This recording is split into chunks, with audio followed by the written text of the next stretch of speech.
Our today's topic is force between two conductors which are carrying current. We know that any one conductor which is carrying current that derives magnetic field around it. In that magnetic field, if we are placing another conductor carrying current, then it will experience force. फिर से current carrying कोई भी conductor अपने चारों तरफ magnetic field बनाता है। ये एक शब्द हम पढ़ चुके हैं और उसके एक्सप्रेशन भी पढ़ चुके हैं। दूसरा, अगर किसी मैग्नेटिक फील्ड में एक करंट कैरिंग कंडक्टर जा रहा है, then it will experience a force. That also we have studied. Now we are combining the two conditions. There are two conductors and both of them are carrying current. अगर इसमें current flow हो रही है, then they are able to make magnetic field around them. Number one. Number two, both of them are able to experience force if they are kept in external magnetic field. So, here we will study the condition. There are two conductors. For the sake of convenience, we have placed them parallel. There is a distance between them. Let us say this distance is equal to d. They are infinitely long conductors, very long conductors. Okay, in one the current flowing is I1, in the second one current flowing is I2. There is a distance between the two. Now we will study what's happening to magnetic field and is there a magnetic force. इस current के कारण ये अपने चारों तरफ magnetic field बनाएगा and what will be the direction of magnetic field? Answer circular. ये current flow हो रही है और इसके चारों तरफ कॉइल के फॉर्म में मैग्नेटिक फील्ड बनेगा। यहाँ पर वो मैग्नेटिक फील्ड ऐसा, फिर यहाँ पर ऐसा और इस तरह से, और लास्ट ये जो मैग्नेटिक फील्ड है इसका प्लेन कैसा है? आंसर है, if this is the conductor then this is the plane of the magnetic field, this way. यहां से मैग्नेटिक फील्ड ऐसा बाहर आएगा और यहां से अंदर जाएगा, फिर ऐसा बाहर आएगा, फिर अंदर जाएगा और यहां पर बताइए कौन सी डायरेक्शन है? यस, इधर से बाहर आ रहा है और यहाँ पर ऐसे अंदर जा रहा है। अगर वो इस तरह से यहाँ अंदर जा रहा है तो मैग्नेटिक फील्ड इसके साथ कितना एंगल बनाता है? 90 डिग्री एंड गोइंग इनसाइड। ये समझ में आया? ओके, नाउ अब हम इसके नाम लिखेंगे। I1 जो मैग्नेटिक फील्ड बनाता है उसका नाम है B1। ओके, उसका फॉर्मूला क्या है? यहां से हम इस डिस्टेंस पर आते हैं और ये डिस्टेंस कितना है? d डिस्टेंस पर इसने मैग्नेटिक फील्ड बनाया B1। How much will be this B1? B1 made by conductor 1 at the location of conductor 2। ये B1 हम कहाँ ले रहे हैं? जहां पर B2 की I2 की लोकेशन है। B1 made by conductor 1 at the location of conductor 2 is B1 is equal to, कौन सा फॉर्मूला लगेगा? हमने एम्पियर्स लॉ से भी ये फॉर्मूला बनाया हुआ है और बियो-सावर्त से भी बनाया हुआ है। This is mu naught current divided by 2 pi into distance d। ये आ गया B1 due to current I1। Okay, now come to conductor number 2। ये कंडक्टर नंबर 2, अब इसको मत देखिए। यहां पर एक मैग्नेटिक फील्ड है जिसकी स्ट्रेंथ कितनी है? B1। उसमें हमने एक कंडक्टर रखा जिसमें करंट फ्लो हो रही है I2, तो इस पर क्या होगा? फोर्स अप्लाई होगा और वो फोर्स का फॉर्मूला भी हमको पता है। We will write it. Force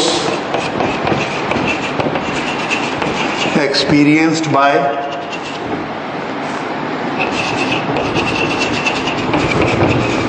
conductor 2 due to this magnetic field.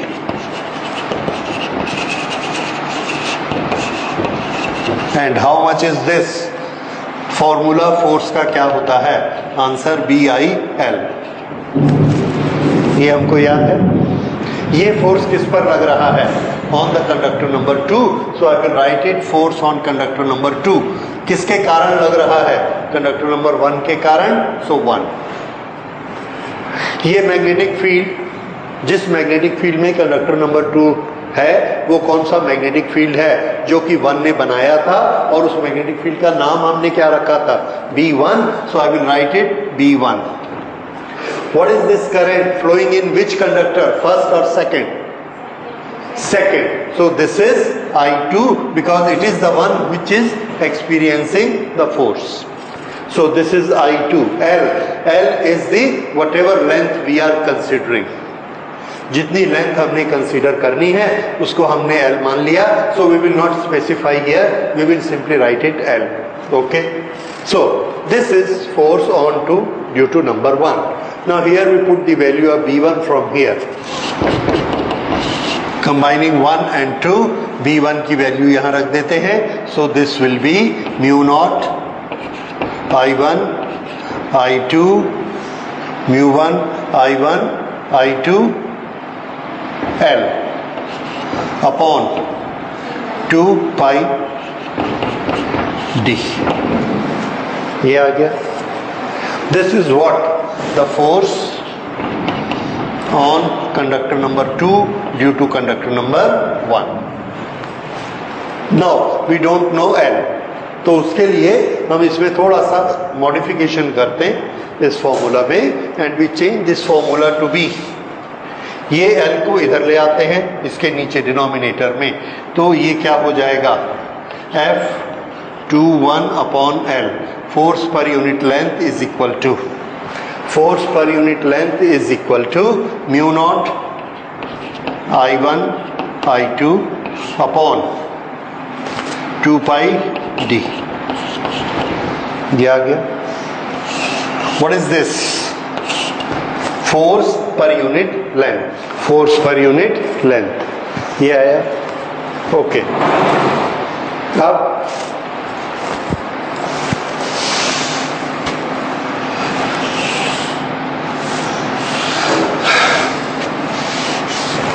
ये फोर्स कंडक्टर नंबर 2 पर है, कंडक्टर नंबर 1 लगा रहा है. Suppose we want to ask what is the situation of conductor number 1. Is this experiencing any force? The answer is yes. Why? क्योंकि उसमें current flow हो रही है और क्योंकि वो मैग्नेटिक फील्ड में रखा है. तो उस पर फोर्स निकालते हैं. तो इस पर फोर्स कितना होगा? We will calculate force on conductor number 1. Conductor 1 due to 2. This is F on 1 due to 2. This is equal to B because of 2 I in 1 and length. B2 I1, क्योंकि यहाँ पर मैग्नेटिक फील्ड कौन बनाता है? Conductor number 2. ये जो अपना magnetic field बनाएगा, ये मैग्नेटिक फील्ड इसको ऐसे टच करेगा. दिस इज B2 और इसमें करंट कौन सी है? I1. So this is B2 I1 L. And how much is B2? B2 is mu naught I2 upon 2 pi distance, and this is I1 L. I1 L. This is the force on 1 due to 2. अब इसमें अगर हम ये निकालेंगे force per unit length, so this will be F12 per unit length. This is equal to mu naught I1 I2 upon 2 pi D. This.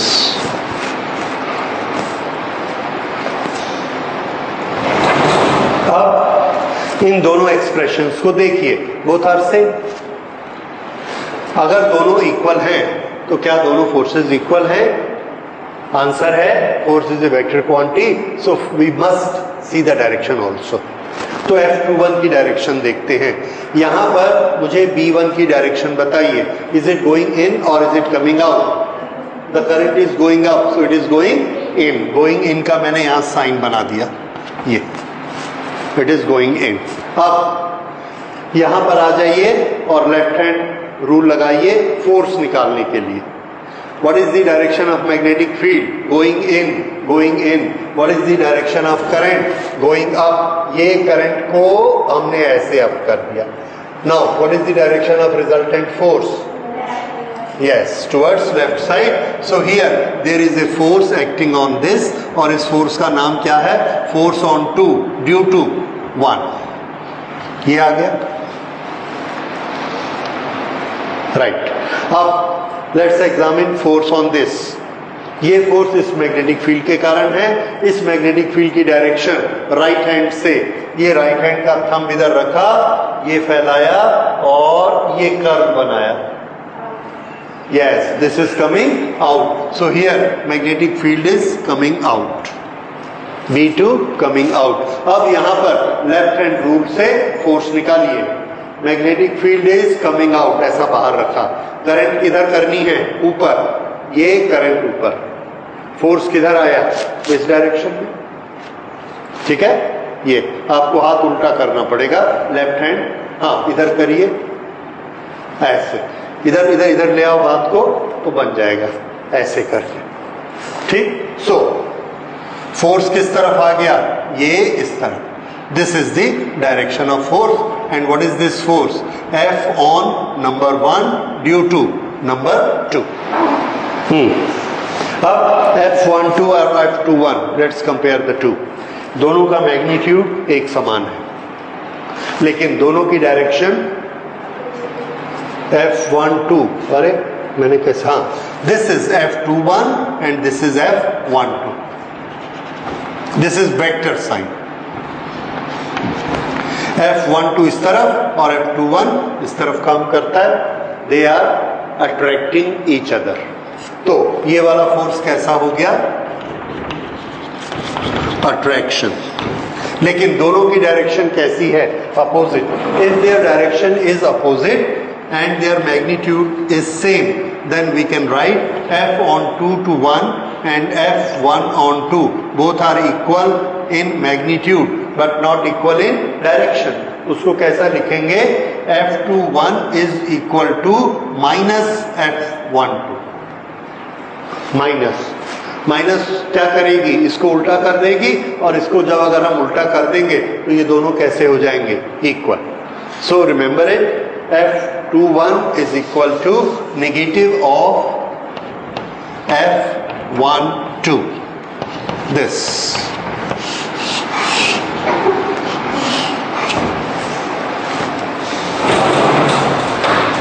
ये आ गया, right? So this is about the force, and what is this force? Attraction. Now we take another special case, a variant of this. उस variant में हम ये करते हैं,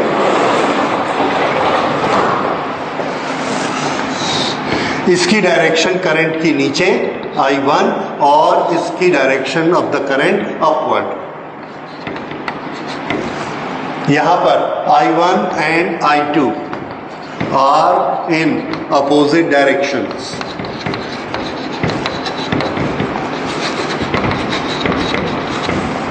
okay, इसमें मैग्नेटिक फील्ड बनाया। Let's do it fast. Magnetic field ये नीचे, और मैग्नेटिक फील्ड कैसा आएगा? बाहर। यहां पर मैग्नेटिक फील्ड बना और उसकी डायरेक्शन बाहर। 1 ने बनाया है, इसका नाम V1। ओके, अब यहां पर आइए, V1 बाहर की तरफ, I2 ऊपर की तरफ, लेफ्ट हैंड। V1 बाहर की तरफ, I2 ऊपर की तरफ। फोर्स किधर गया? फोर्स बाहर, right. So this is the force on conductor number 2 due to conductor number 1। ये हो गया। अब यहां पर आइए, इसने यहां मैग्नेटिक फील्ड बनाया। डायरेक्शन क्या होगी? By right hand curve rule. ये करंट और ये magnetic field, This magnetic field is coming out, so here we will write this is coming out. Okay, now here for the force, ये force के लिए magnetic field बाहर आ रहा है, current नीचे जा रही है, ये नीचे, फोर्स किधर आ गया, बाहर की तरफ, तो यहां पर फोर्स ऐसा F1 due to 2, F1 due to 2, ये बाहर की तरफ। अब इन दोनों फोर्स का मैग्नीट्यूड इक्वल होता है, that we have already proved, we don't have to do that, only we are seeing the direction. Direction यहां पर कैसी है, इसको ऐसे फोर्स के पेयर को आप क्या कहेंगे, अट्रैक्शन की रिपल्शन, यस रिपल्शन। ये करंट कैसी है, अपोजिट टू ईच अदर, और यहां पर करंट कैसी है, in the same direction.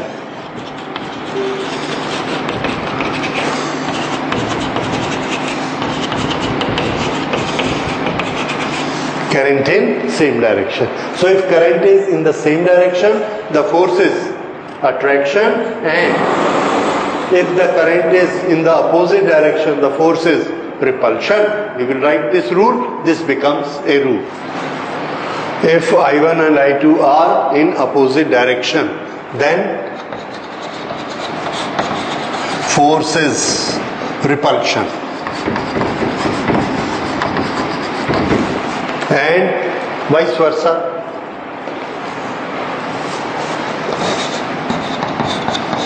I1 is parallel to I2, then force is attraction.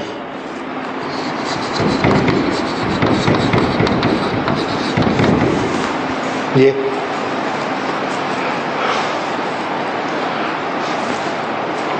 okay. Now this is a very convenient situation, क्योंकि इलेक्ट्रिक करंट हम लोग अपनी लैब में बना सकते हैं, I1 I2 को मेजर कर सकते हैं और D को भी मेजर कर सकते हैं, इसलिए F को भी मेजर कर सकते हैं, and we can verify it. Okay, इस चीज को यूज करके हमने, because all the quantities are created in the laboratory, we can find out, we can make the definition of electric current. Definition of 1 ampere electric current is formed by this experiment. ठीक है, इतनी बड़ी physics में, electricity में ampere की definition किस experiment ने बनाई है, इस एक्सपेरिमेंट ने, ये आपको याद रखना है। Define 1 ampere current.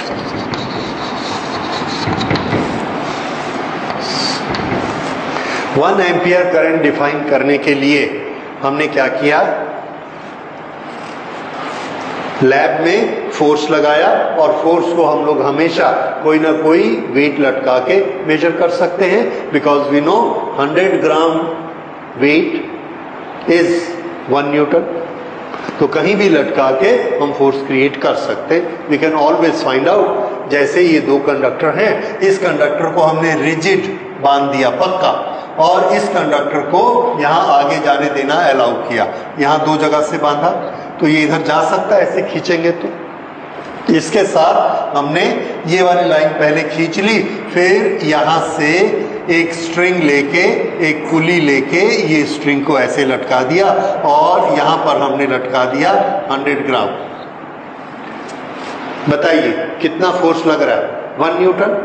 अगर हमने इसको 1 ग्राम कर दिया तो कितना हो जाएगा, 0.01 न्यूटन। अगर इसको 1000 ग्राम कर दिया तो 10 newton. Means we can create any force on it, और उस फोर्स को हम मेजर कर सकते हैं। फिर से देखिए, हमने यहां पर 100 ग्राम लटकाया, there is certain force, because of that force ये यहां पर ऐसे हो गई, दिस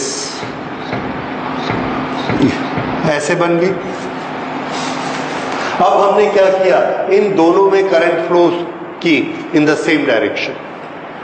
अगर दोनों में in the same direction current flow की तो क्या होगा, देयर विल बी अट्रैक्शन, और ये इसको खींचेगा। हमने इतनी करंट फ्लो कराई कि इसने खींच के वापस इस लाइन पे ले आया। अगर ये उसको वापस ले आता है तो मतलब ये भी कितना फोर्स लगा रहा है, 1 न्यूटन। ये 1 न्यूटन था ना, 1 न्यूटन। अगर ये इसको वापस यहीं पर ले आया तो ये कितना फोर्स हुआ, 1 न्यूटन। इस तरह से हम क्या कैलकुलेट कर सकते हैं कि इलेक्ट्रिक करंट कितना फोर्स क्रिएट कर रही है, कर सकते हैं। ओके, हमने यही किया और पहले हमने सोच लिया कि कितना फोर्स क्रिएट कराना है। देखिए F इज इक्वल टू, अभी अभी हमने किया म्यू नॉट अपॉन 4 पाई 2 I1 I2 upon D, force per unit length. ठीक है, ओके। तो म्यू नॉट अपॉन 4 पाई हम इसलिए लिखते हैं क्योंकि हम इसकी वैल्यू को जानते हैं, 10 to the power -7। So this we can write as, okay, let F upon L, no, let I1 is equal to I2 is equal to 1 ampere. हमने एक इसको करंट दी और हमने ये माना कि वो करंट 1 एम्पियर है। Let I1 is equal to I2 is equal to 1 ampere and D is equal to 1 metre. D is equal to 1 metre. Then force कितना होना चाहिए,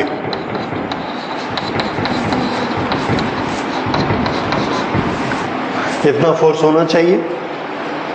ठीक है, 1 एम्पियर पे। समझ आ गया? ओके। अब हमने क्या किया, यहां से करंट फ्लो स्टार्ट कर दी और ये दोनों को कैसा रखा, पैरेलल। दोनों में करंट फ्लो इक्वल कर दी। आई जो करंट यहां आती है वही करंट यहां, सॉरी, ये दोनों को हमने एक तरफ जोड़ दिया प्लस से और इन दोनों को किससे जोड़ दिया, माइनस से। तो प्लस टू माइनस ये भी जा रही है, प्लस टू माइनस ये भी जा रही है और दोनों करंट का मेजरमेंट हमने बराबर रखा, रेसिस्टेंस बराबर देके। तो दोनों में इक्वल करंट जाएगी। अब ये इक्वल करंट जा रही है तो ये दोनों क्या करेंगे, एक दूसरे को अट्रैक्ट। जब ये एक दूसरे को अट्रैक्ट करते हैं तो हम यहां पर फोर्स लगा देते हैं। इसको हमने फिक्स कर दिया, करंट फ्लो कराई, ये ऐसा हो गया। अब हमने यहां पर ये फोर्स लगाना शुरू कर दिया और ये फोर्स को बढ़ाकर कितना कर दिया,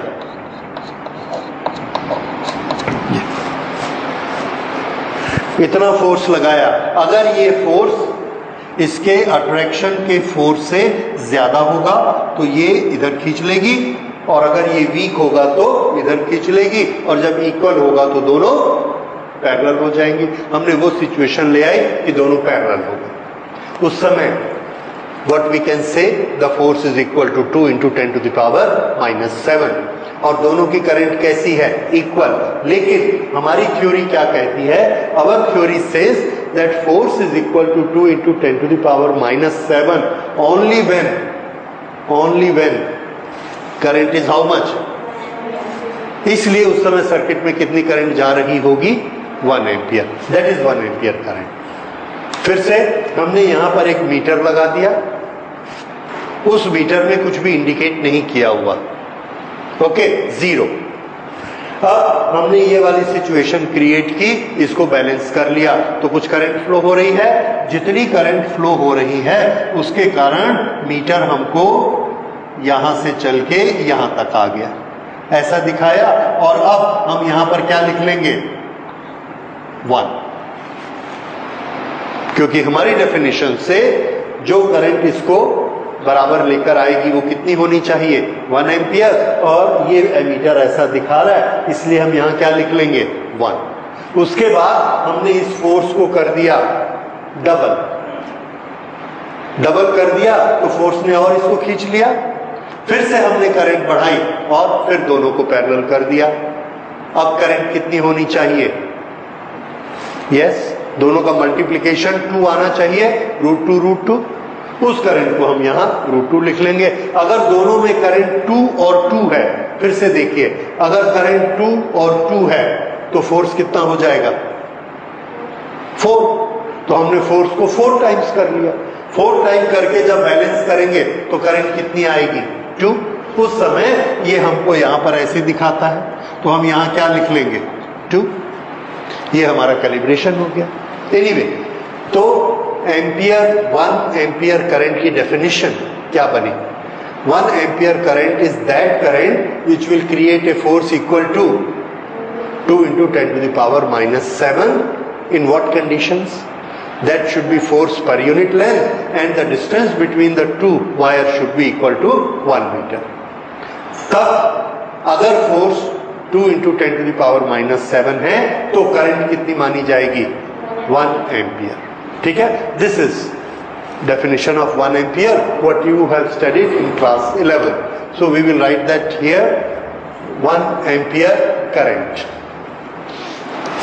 1 ampere is that amount of current which when flowing in two parallel conductors create a force of attraction equal to 2 into 10 to the power minus 7 Newton per meter. जो इतना फोर्स क्रिएट कर ले उस करंट को कितना कहेंगे? 1 ampere. This is 1 ampere current. अब इसके कुछ और हमारे पास एग्जाम्पल्स आते हैं। फोर्स तो आप कैलकुलेट कर सकते हैं कि ये फोर्स कितना होता है, और कुछ एग्जाम्पल इस तरह के आते हैं। ये हमने यहां पर एक स्प्रिंग लटका दिया और इस स्प्रिंग ने ये मरकरी में डिप कर दिया, और मरकरी में डिप करके हमने इन दोनों के बीच में बैटरी लगा दी और स्विच ऑन कर दिया। स्विच ऑन करने से ये स्प्रिंग श्रिंक होगा कि एक्सटेंड होगा, या कोई इफेक्ट नहीं होगा? देखिए, करंट फ्लो होगी, यहां से करंट आएगी and the current will go like this. दूसरी बार आके इसके नीचे वाले टर्न से again it will go like this, फिर इसके नीचे वाले टर्न से it will go like this. तो ये जो स्प्रिंग के टर्न्स हैं, ये टर्न में से करंट ऐसे जा रही है, इसमें ऐसे जा रही है, इसमें ऐसे जा रही है। ये क्या है? पैरेलल और एंटी पैरेलल। पैरेलल, और पैरेलल में ये सब आपस में कौन सा फोर्स क्रिएट करेंगे? अट्रैक्शन। एक दूसरे को अट्रैक्ट करेंगे तो ये स्प्रिंग ऐसा हो जाएगा। तो लेंथ का क्या हुआ? Shrink. So they will have a force of attraction and it will shrink. समझ आया? इसी तरह के और क्वेश्चन आते हैं तो श्रिंक। ठीक, उसके बाद एक और क्वेश्चन, इसी को आगे बढ़ाते हैं। जब ये श्रिंक होगा तो ये जो इसकी नोक इसमें डूबी हुई है ये बाहर निकल आएगी। जैसे ये बाहर निकल आएगी ये सर्किट ब्रेक हो जाएगा, ठीक है, डिस्कनेक्ट हो जाएगा और करंट बंद हो जाएगी। अगर करंट बंद हो गई तो ये जो फोर्स है, फोर्स ऑफ अट्रैक्शन, जीरो हो जाएगा। फिर क्या होगा? स्प्रिंग वापस गिर के इसके अंदर गिर जाएगा। जैसे ही ये वाला एंड इसके अंदर गिरेगा फिर से करंट स्टार्ट होगी, फिर से ये ऐसा श्रिंक होगा और फिर डिस्कनेक्ट होगा, फिर गिर जाएगा। तो ये कैसा मोशन करेगा? It will keep oscillating. तो हमने शुरू में याद किया it will shrink. Competitive exam में हमारा क्वेश्चन आता है और आंसर में लिखा रहता है no change, it will shrink. Third option it will extend, fourth option it will oscillate. तो आप क्या आंसर लिखेंगे? It will oscillate.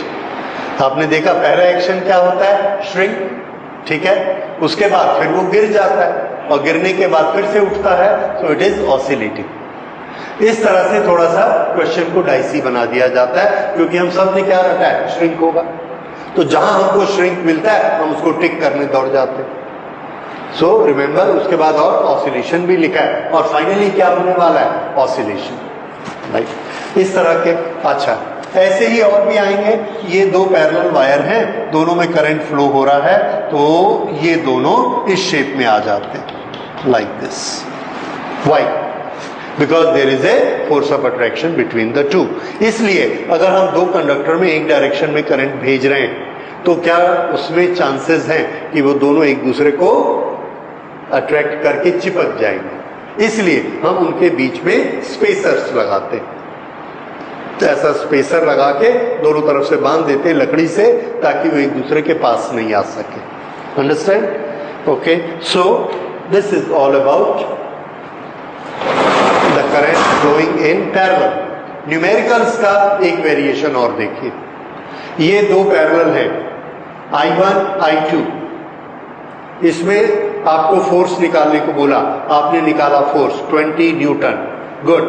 अब उन्होंने कहा इसमें से एक तार को ऐसे कर दिया, 30 डिग्री घुमा दिया, क्या फोर्स अब भी उतना है या कम या ज्यादा हो गया? ऐसे। दूसरा ये भी हो सकता है, उन्होंने बोला कि एक तार को हमने ऐसे 30 डिग्री घुमा दिया, फोर्स में कोई change?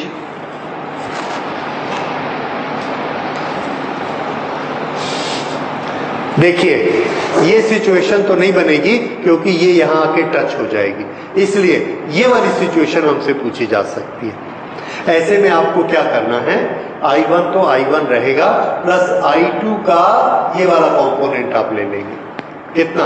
I2 cos 30, I2 cos 30 I1 के पैरेलल हुआ तो I2 की जगह सिर्फ क्या प्लेस कर देंगे, I2 cos 30, रेस्ट इससे समझ आया? फिर से I1 ऐसा फ्लो हो रहा है, I2 ऐसे फ्लो हो रहा है, एक तार को ऐसा कर दिया। अब बोलिए I1 I2 cos और cos 90 क्या होता है? Zero. So the force is zero, no force. So if the two wires are at cross to each other, then there is no force between them. ये भी नोट कर लीजिए, समझ आया? फिर से इसको ना पूरा ही लिख लेते हैं, जस्ट वन लाइन, ये ऐसा, ये फॉर्मूला आ गया। और अगर हमने इसको ऐसा बना दिया तो क्या आएगा? No force. ठीक है, ओके। सो ये थोड़ा सा हमने स्पेशल कंडीशंस इसकी देख ली। Okay, now we go to the next topic.